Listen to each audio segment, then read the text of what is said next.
Добро вечер. Започнуваме со урбаните вести.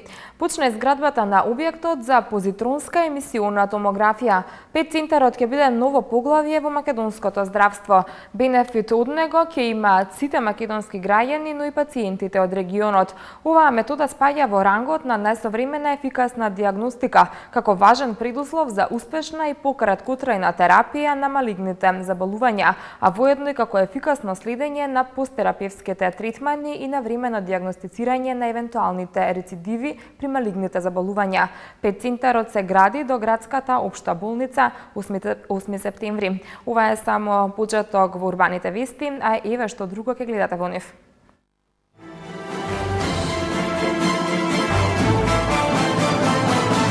Педесетдва ученика и 26 спортисти од Карпош добија стипендии. Стартува акцијата Отворено со катастарот. Од утре започнува продажбата на становите во висококатниците во општина Аеродром.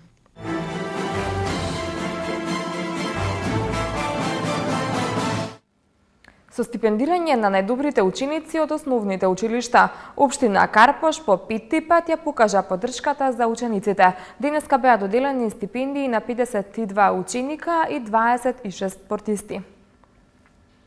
52 најталентирани ученици и 26 најталентирани спортисти од основните училишта на општина Карпош денеска добија стипендии кои им ги врачи градоначалникот на општината Стивчо Јакимовски. Стипендираните ученици во период од 10 месеци ќе добиваат месечна парична награда за постигнатиот успех. Највисоката стипендија изнесува 4500 денари, додека најниската 1500. Наградувањето на учениците е традиционална активност и без оглед на намалените приходи на општината, учениците и оваа 5-та година поред ќе ја добијат поддршката од општина Карпош, истакна Јакимовски.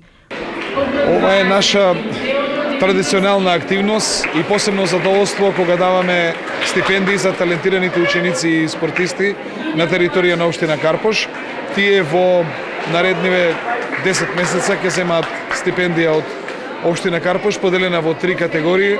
За нас е битно да дадеме потик на нашите најмлади жители и да знаат дека доколку во животот, во својот работен век се трудат и имаат резултати, дека тие резултати сепак некој ќе ги вреднува и ќе ги види. А ова е веќе 5-та година поред традиционално како да делуваме на средства за учениците, иако морам да кажам дека приходите на општината се драстично намалени, но сепак од се друго ќе скратиме, од поддршката на учениците нема да скратиме, сметајќи дека ова е многу битно за, како да кажам, за пресврт во нивниот живот и сметам дека тоа ќе знаат да го почитуваат и ќе им биде потик во иднина во животот да знаат дека треба се потпрат на сопствените сили и доколку имаат таков ангажман и доколку имаат волја за битка со проблемите во животот, секако дека ќе имаат резултати.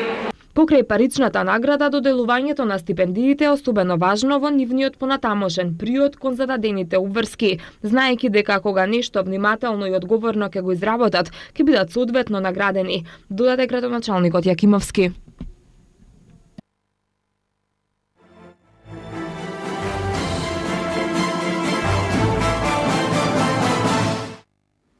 Започнува акцијата Отворено со катастарот. Од понеделник па се до април следната 2014 година. Традиционално 7 година поред на граѓаните ќе им се овозможи полесно да ги надминат проблемите од оваа област, како и да се запознаат со новините во работењето на Агенцијата за катастар на недвижности. Акцијата ќе ги опфати сите општини во Републиката.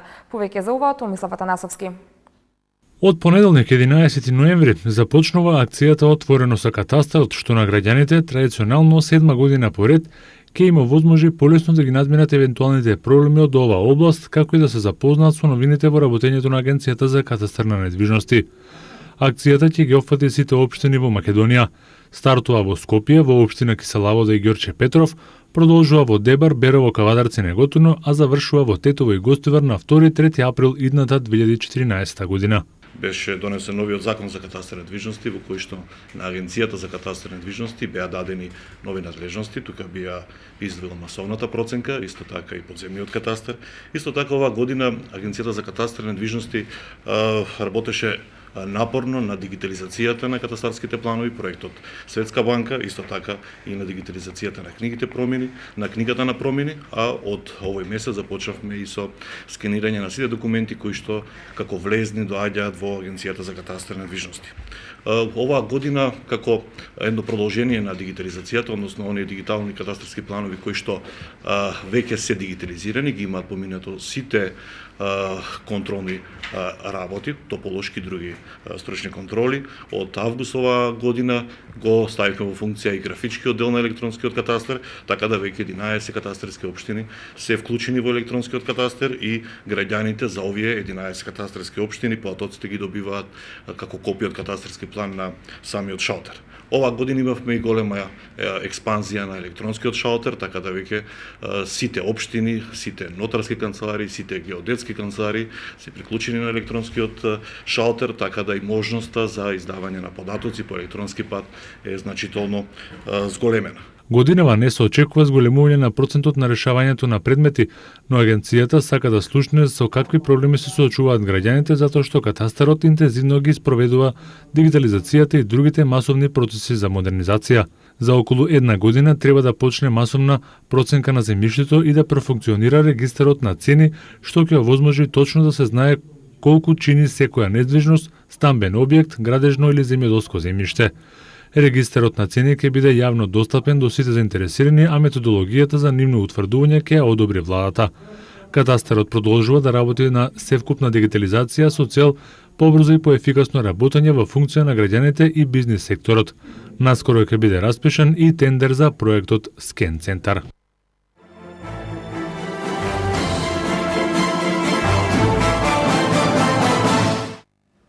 По 29 пат учениците од 6 основни училишта на територија на општина Ѓорче Петров, поделени во две категории јуниори и кадети, ги покажаа своите знаења на општинскиот противпожарен квиз надпревар. Најдобрите ученици со надпреварувањата ќе продолжат на градско ниво, а пак сите заедно потоа на републичкиот надпревар ќе ги покажат своите познавања за заштита од пожари. На денешниот надпревар по пауза од 4 години поведи екипата на основното училиште Мирчацев. Значи, секоја година се организира на ниво на Република Македонија. Ова е општински противпожарен квиз надпревар, победниците идат на градски квиз надпревар и потоа идат на републички квиз надпревар. Значи, перманентно секоја година се одржува квизот за заштита од пожари. Колку учесници има во овој?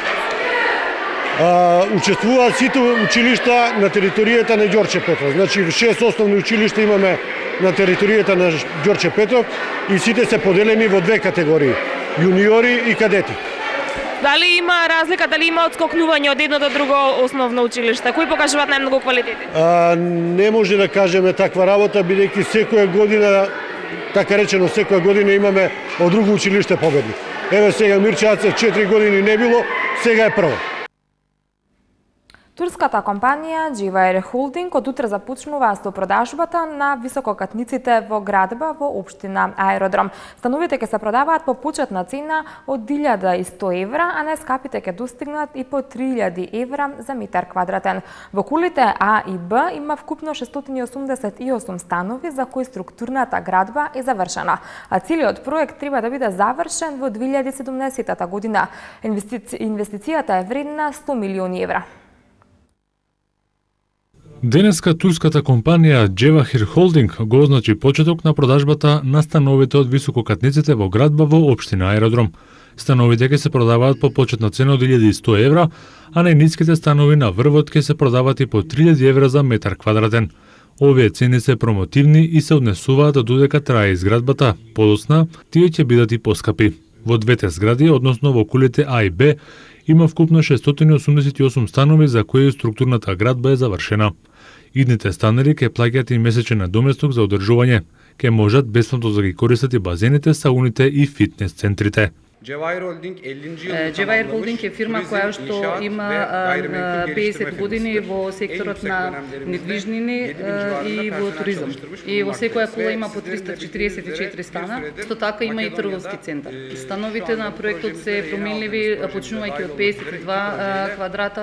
faaliyet gösterdi. Исто така проектот се состои од многу богати birinde социјални 344 apartman простори, vardır, ко kuleleri. базени, Ayrıyeten bir фитнес alışveriş центри, merkezi турски бањи, салуни, игралишта за деца. 7/24 güvenlik, 7-24 часа обезбедување, 7-24 часа техничка подршка. Од утре започнуваме со продажба на А и Б блоковите. Овие два блока се моментално завршени конструкции што може да ги видите. Во двете кули вкупно има 688 стана и датумот на завршување на становите е 2015 декември.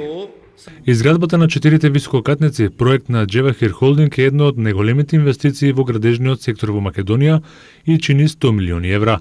Стамбено-деловниот комплекс во општина Аеродром вклучува 4 висококатници со 42 ката и објект што ќе представува деловени трговски центар. Во стамбениот комплекс ќе има станови со купен капацитет за околу 5000 луѓе. Собствениците на становите ќе имаат можност да се вселат во декември 2015 година. Трговскиот центар кој ќе функционира во рамките на комплексот е планиран да се заврши во првата половина од 2016 година, а целиот проект ќе се заврши во 2017 година. Во изградбата на кулите учествуваат и македонски компании, но за некои работи се ангажираат и компании од Турција. За Sky City, Джевахир Холдинг добиле 2 награди во Лондон. Фирмата е интернационална компанија од Турција која се занимава со градежништво, туризам, развој и продажба на недвижности. Компанијата има традиција долга 50 години. Од своето основање има реализирано повеќе од 1,5 милиони метри квадратни градба. Во сезоните, бројот на вработени кои работат на локации достигнува приближно и 7000. Од целиот комплекс, 5600 метри квадратни се наменати за спортски и рекреативни терени, 3 базени за сите сезони, фитнес и аеробик сали. Комплексот според компанијата ќе има 24-часовно обезбедување и наблюдување на заедничките простори и пристап со картичка до апартманите.